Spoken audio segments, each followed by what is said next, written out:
Hi everyone. I'm gonna just jump right into the video. This video today we're gonna be talking about how antidepressants, specifically SSRIs, are the cash cow for Big Pharma. This video was inspired from my own experience. I am in maybe a week already of getting off 5 milligrams of Lexapro. I've been on antidepressants on and off throughout my life, and this was inspired from the withdrawal I'm experiencing, so we're gonna get into that. But let's just jump right into it because it's crazy. Let's start off. What are antidepressants? Antidepressants are medicine that are prescribed to treat depression, anxiety, OCD, those types of mental health disorders. And the ones we will be specifically talking about today are the SSRIs treated for these disorders, like Lexapro, Zoloft, Prozac, Paxil, all those ones. Let's just jump into the common side effects of these antidepressants. So according to the NHS, which is based in the UK, common side effects of the antidepressants are mood changes, feeling agitated and confused, difficulty sleeping, weight gain, headaches, dry mouth, blurred vision, being or feeling sick, feeling dizzy, drowsy, or very sleepy, loss of appetite, indigestion, stomach aches, diarrhea, constipation, problems peeing, sweating more than normal, heart rhythm problems, and sexual dysfunctions like a low libido. So those are kind of like the more common ones. There's a lot though. There's a lot to be pretty common. Next, we're gonna get into the rarer sides of these antidepressants. So I actually do have experience with the suicidal thoughts. Back in high school, I was on Zoloft and they changed my medicine dose. And I remember going to my guidance counselor and I was having suicidal thoughts and they called my parents. But I knew it was from the medicine. Like I was able to detach myself. Like they upped my medicine. Like I knew it was from the medicine. And I remember being on the phone with my at that point psychiatric doctor, and we'll get into the family practitioners who prescribe this medicine. And she was telling me, no, there's no way that it could be caused from the medicine.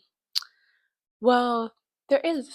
It's not common, but some people, according to the NHS and other sources, if you look, but this is specifically from the NHS, some people may have suicidal thoughts or an urge to self-harm when they start taking antidepressant medicine. People age 24 or under who have these thoughts before may be at higher risk. There are also other rare side effects.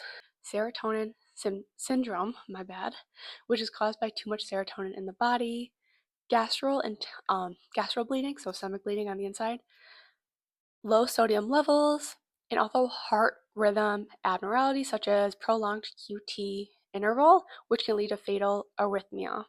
Also, risks for mothers who are taking SSRIs while pregnant, and one of them is premature delivery or the baby being underweight when born.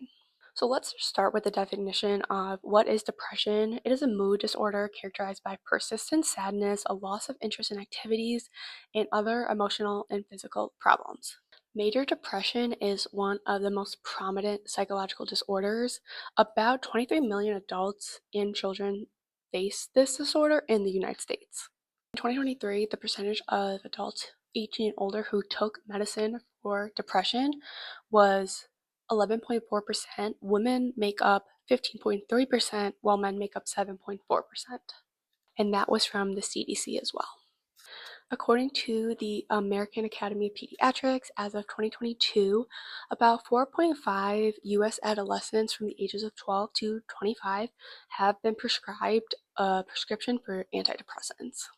And then, according to the APA, I just wanted to define what anxiety is. It is an emotional characteristic by apprehensive and somatic symptoms of tension in which an individual anticipates danger or anything catastrophic to happen. Approximately 7% of children from the ages of 13 to 17 experience anxiety within a year. So this is going to be interesting. I want to also give the definitions of addiction, dependency, and what they call antidepressant discontinuation syndrome, because this blew my mind. So addiction is a treatable chronic medical disease involving complex interactions among brain circuits, genetics, the environment, and an individual's life experience.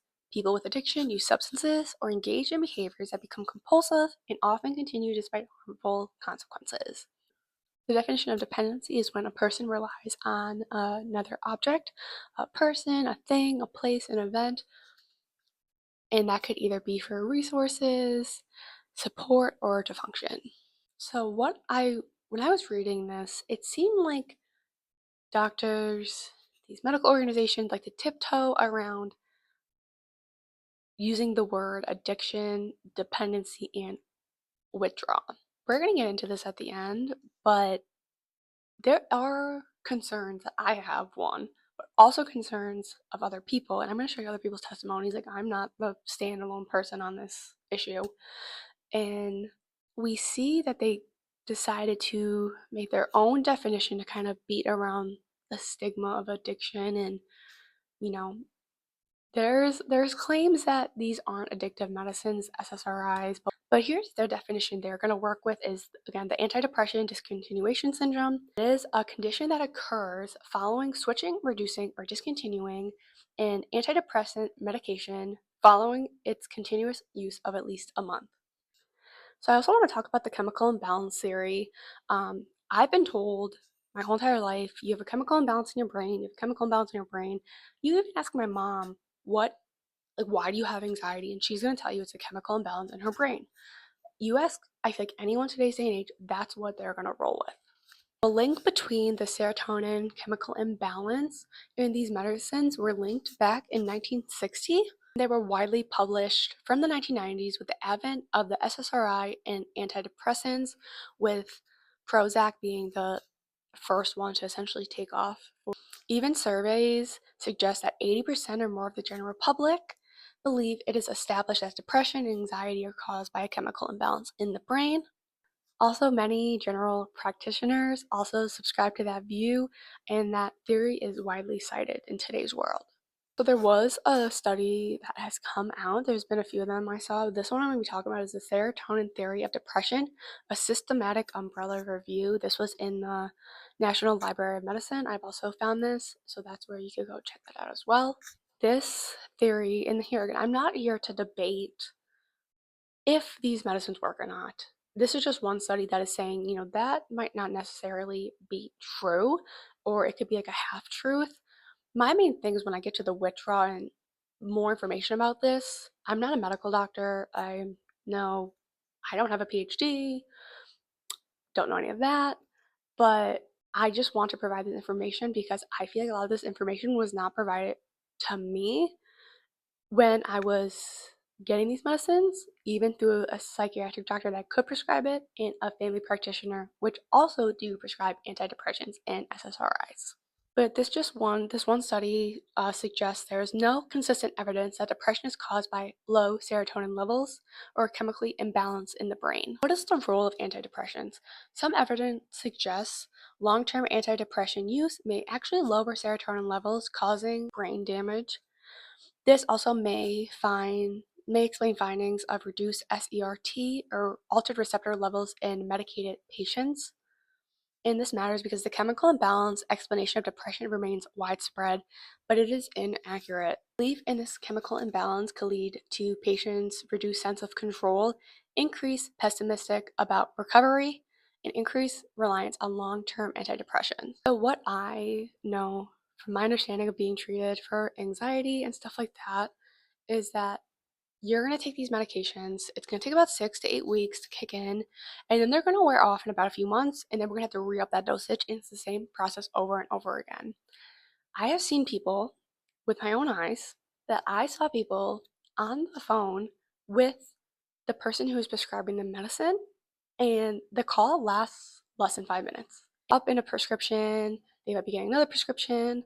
I have seen that, and I've heard that from people time and time again, that these calls do not last long. That getting these medications do not last long. Essentially, they found in this study that across all major lines of evidence, the review finds no support for the idea that depression is caused by low serotonin, no reliable biomarkers linking serotonin abnormalities to depression, weak findings often point opposite of what the serotonin theory predicts, and stronger evidence that suggests antidepressants, not depression, may lower serotonin over time, so that these antidepressant medicines actually have the adverse effect. Again, this is alleged. I'm not a doctor. I'm just reading what the studies in the National Library of Medicine suggests to me.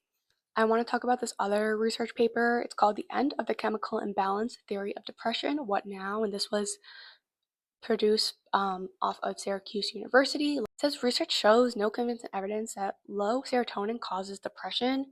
This means depression is much more complex than a simple biology deficiency. I remember also growing up being told like that chemical imbalance essentially is kind of like a vitamin deficiency. Like I am deficient in vitamin B, so I had to take B12 supplements. I used to have to get injections for them, and that would increase my vitamin B deficiency.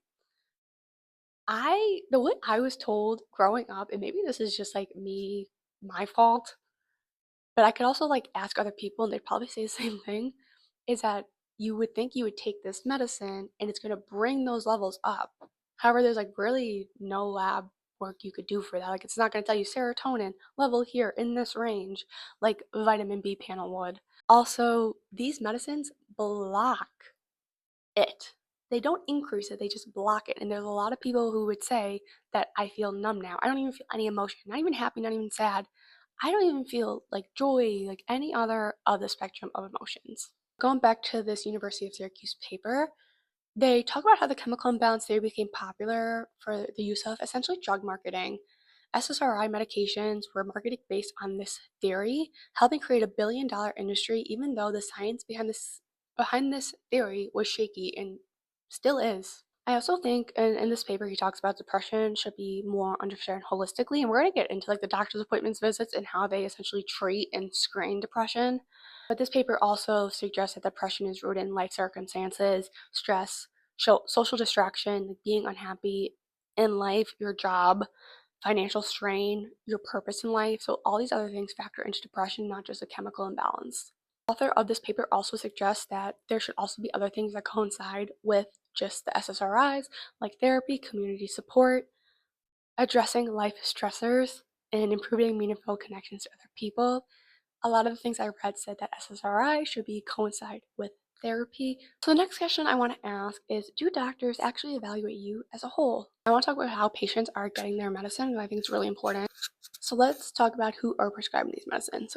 So in another research paper I found in the National Library of Medicine, is that the prescription rate for antidepressants is high, and general practitioners make up 80% of the people who are prescribing the medicine to their patients. Let's talk about the steps to actually diagnosing depression or just being diagnosed so you could get an SSRI. A healthcare professional will conduct a thorough diagnostic evaluation that includes a comprehensive interview to discuss your symptoms in addition to your personal, medical, and family history.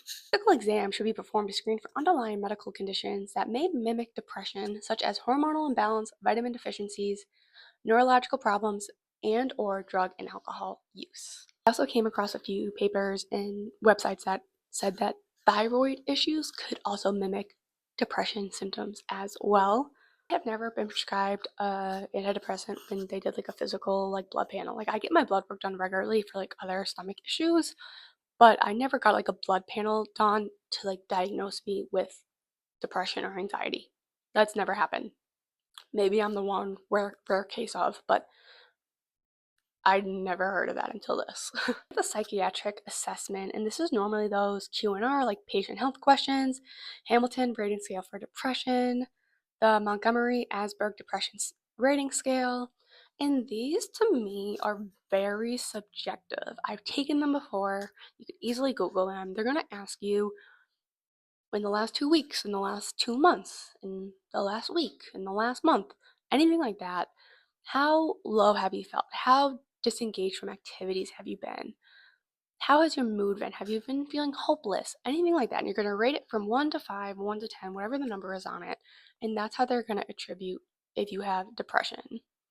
That is very subjective because if I'm feeling low, my low could be different than your low. It could be different than the doctor's low. There's like no consensus of what does low mean. What does sad mean? it's all subjective, essentially. Also goes on to talk about if the doctor should be checking up on the patient essentially within a few weeks to see how they're doing on the medicine. And then essentially that's when they're going to go in to tweak it. So if that patient isn't doing good, which is also subjective, or still feeling low, then the doctor, they're going to just up that dose. But it might have been like, could take 6 to 8 weeks. Weeks, it says. It could be still week 6. Maybe that person needs week 7. But again, for me, this is all subjective. This is also interesting. I found an article and research from the American Academy of Pediatrics again that says from about January 2016 to December 2020, the monthly dispensary rate increased by 66.3%, rising from about 2,575.9 to 4,284.8 per 100,000 people. I also want to clarify dispensary data only proves more antidepressants were handed out, not that more kids met proper diagnostic criteria, received appropriate care, or benefited clinically. So this is essentially just saying how many prescriptions were handed out and picked up at the pharmacy. And that was increased from 2016 to 2022, 66.3%. That is a lot of prescriptions that are going out to adolescents. This study essentially is just showing the rise in antidepressant dispensary, which means more medication is entering circulation, but it does not prove that mental health care has improved, that diagnoses are accurate, or that outcomes are better. But the elephant in the room, which is the withdrawal from these medicines, which is really what triggered this video to be made in the first place. According to the American Psychiatric Association, brain chemistry may contribute to individuals' depression and may factor into their treatment. For this reason, antidepressants are recommended. These medications are not sedative, uppers, or tranquilizers. They are not addictive. So that is interesting to me. That's very interesting. Let's put a pin in that. And then again from the APA, I found another article talking about the withdrawals from these medicines. So in the beginning, it talks about how they thought the patients could essentially just get off these medicines. Like the few symptoms will just be minor, they won't last. However, many patients, they are saying, reported troubling mental and physical withdrawal symptoms that lasted for months to years. They also say that they have research that backs this up and that the withdrawal has become a bigger problem than most have realized. According to Dr. John Reed, a professor of clinical psychology at the University of Pennsylvania, he says, withdrawal effects aren't rare, they aren't short-lived either, and they've been dismissed by drug companies for decades. According to the APA in this article, they talk about 30 years after these drugs made their debut, scientists are still sorting out how antidepressants affect brain function and what happens when people try to stop taking these medicines. A few other examples in this are if you're cutting down a 2 milligram dose to 1, it might have a bigger effect on the brain than dropping from a 20 milligram dose to a 10 milligram dose. If people go down too quickly, they may experience withdrawal effects, especially at lower dosages. I was reading how it is much easier to go from a 20 to a 10 than from a 5 to a 1.2 or 5 to nothing because there's more in your brain. So it's easier to make that adjustment. But once you start leaning off it and starts wearing off, you are losing that in your brain. So there's no more to really cling on to. About how if a doctor is not well versed in these withdrawal symptoms, they could just assume that the underlying disease, like the depression, is back and will just put that patient back on that same medicine, or also could be a different version of that medicine because they could think and conclude in their head maybe that medicine didn't work, the depression is back, we're going to try a new medicine. It just means when in reality the patient just needed more time to get off that medicine. I also want to talk about how these SSRIs and these medications block the transmitters in the neurons in your brain. They don't essentially increase, they block. J. Amsterdam, a psychopharmaceuticalist, professor of psychiatric at the University of Pennsylvania, who was involved in clinical trials for many of the first generation SSRIs, said there's a lot of biochemical mechanisms in the body to keep our neurotransmitters stable.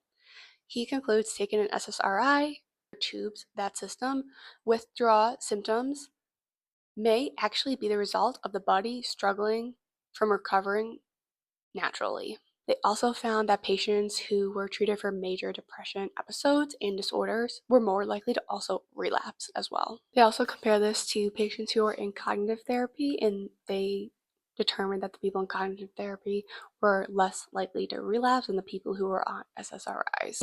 Amsterdam also talks about how with each prior exposure to antidepressants, the likelihood of getting into remission decreases by 25%. National Center for Health Statistics also shown that more than 2/3 of people on antidepressants in the United States have been taking them for at least 2 years, while a quarter of them have been on them for 10 years. I know for me, I've never talked to a doctor who told me about getting off the drugs and what that looks like. In a survey of antidepressants users in the United Kingdom, Reed and his colleagues found that 65% of people had never had a discussion about stopping the medicine with their prescriber, and that is in Addictive Behaviors, and that was also published in 2019. Talk about how others may be afraid to quit or may experience withdrawal effects that make it harder to do so. A small randomized trial in the Netherlands studied 146 patients whose primary care doctor had recommended they discontinue taking antidepressants. Just 51% agreed to follow that advice. Of those who tried, only 6% were successful. Okay, let's talk about some of the symptoms about withdrawal. So you could have anxiety, insomnia, or vivid dreams, headache, dizziness, vertigo, tiredness, irritability, flu-like symptoms, nausea, electrical shock, or brain zaps they call them, or return to depression symptoms. From Harvard, they conclude the following symptoms as well: digestive, nausea, vomiting, cramps, diarrhea, loss of appetite, sweating excessively, flush or find hot weather hard to tolerate, trouble sleeping, unusual dreams, and nightmares. You become dizzy or lightheaded, also, again, vertigo. You may experience tremors, restless legs, uneven gait, and difficulty controlling speech and chewing movements. You have mood swings, feeling agitated, anxious, manic, irritable, depressed, or confused, and it could also be paranoia or suicidal as well. You could also experience pain and numbness, and also different senses like tingling as well, or you might be really sensitive to light and sound.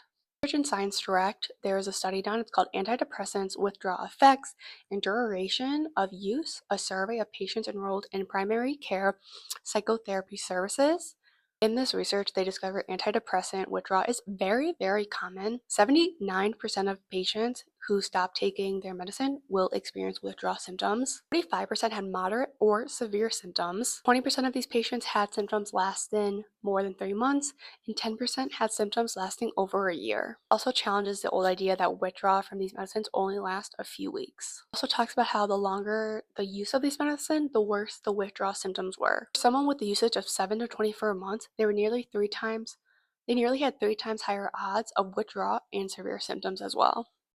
A person with over 24 months of use had 10 times higher odds of withdrawal, 5 times higher odds of symptoms. Their withdrawals lasted longer. They're also 27 times more unlikely to be able to stop their medication. 38% couldn't stop their antidepressants even when they were trying their hardest. Among long-term users, which is exceeding 24 months, 79% were unable to stop.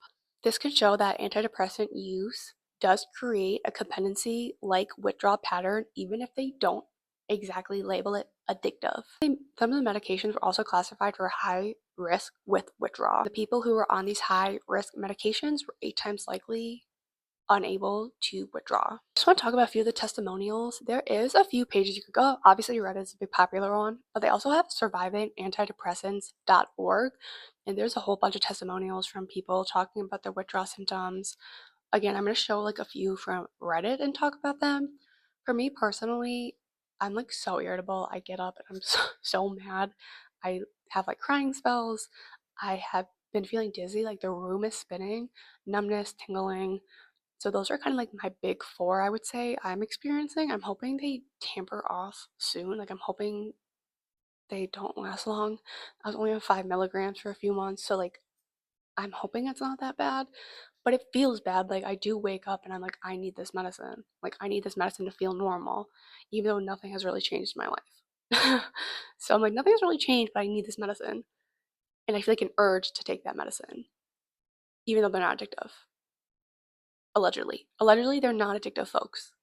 So this is like one of the first ones I want to talk about. You could check out survivingantidepressants.org, but a lot of people like had their names and like the exact dates of when they were tampering off and like how long they were on it. And I just thought that was a little too personal. So I just went on Reddit and I took a few from Reddit. So I just want to read a few of them and look at them. Bad. Like the hardest thing I've ever quit.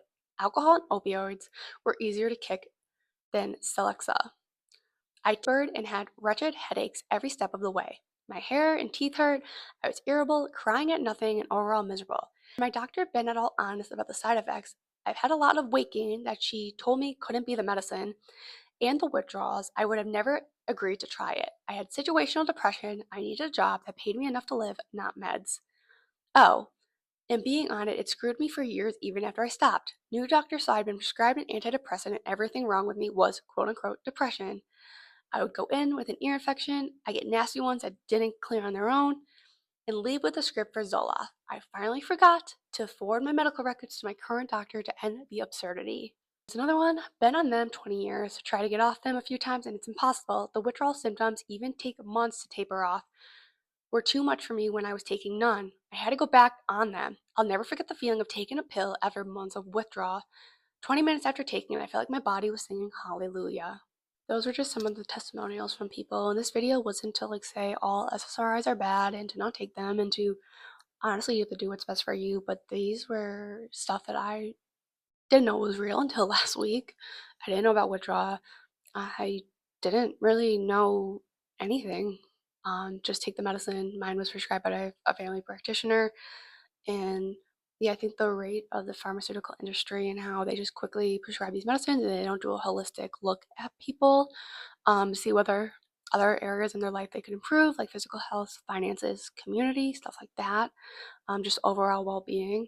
But I wanted to talk about the withdrawal symptoms, and I think it's crazy that they don't say they're like this medicine isn't addictive. Like, I get it, it's not like a Xanax or a different type of drug, but it's still a drug at the end of the day. It still blocks stuff in your brain, it alters your brain. And it was really important to talk about. And yeah, just with my own experiences, this really prompted that because out of nowhere, I felt like I was this different person. I've been like really irritated lately, and it is from being off that medicine. And I was on like a really low dose to begin with. So I pray for the people who are on higher dosages trying to get off, and the rapid incline of dispensing this medicine is insane to me.